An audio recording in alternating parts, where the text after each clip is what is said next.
মৌলভীবাজার হাওরের বিস্তীর্ণ মাঠের মোট ৬২,৪০০ হেক্টর জমি জুড়ে পাকা বোরো ধানের সোনালী আভা। কিন্তু সেই ধান ঘরে তুলতেই এখন বড় বাধা হয়ে দাঁড়িয়েছে ডিজেল সংকট। কম্বাইন হারভেস্টার চালাতে প্রয়োজনীয় জ্বালানি না পাওয়ায় ধান কাটার কাজ ব্যাহত হচ্ছে। কৃষকরা জানান, বাজারে তেল মিললেও দাম অনেক বেশি, আবার অনেক সময় তেলও পাওয়া যাচ্ছে না, ফলে বাধ্য হয়ে অতিরিক্ত খরচে ধান কাটতে হচ্ছে, যা তাদের লাভের অংশ কমিয়ে দিচ্ছে।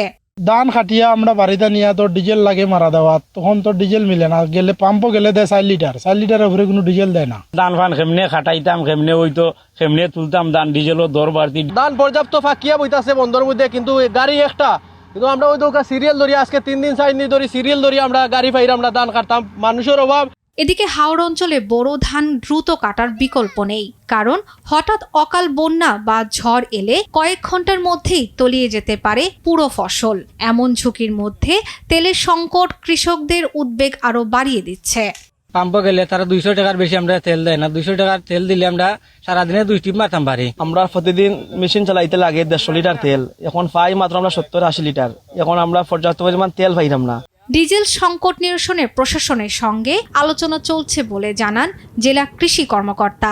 হারভেস্টার যে আমরা বলে থাকি, একটা মেশিনের জন্য 80 থেকে 90 লিটার তেল লাগে দৈনিক। তো এই তেলটা হয়তো বা পাম্প মালিক দিতে তাদের কষ্ট হচ্ছে, যার ফলে তারা কিছু কমিয়ে দিচ্ছে, বিশেষ করে 40 বা 50 লিটার মতো দিচ্ছে। তাতে করে ওই মেশিনগুলোর সাথে আমাদের যোগাযোগ করে আমরা বলেছি যে আমরা অন্তত সারাদিন না হলেও দুপুর 12টা-1টা পর্যন্ত চালায় অন্তত তারা যেন এটা মেকআপ দিতে পারে।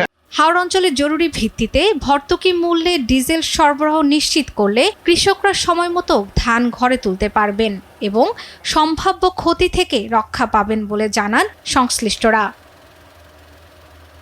শর্মিলা কেয়া, নিউজ ডেস্ক, দেশ টিভি।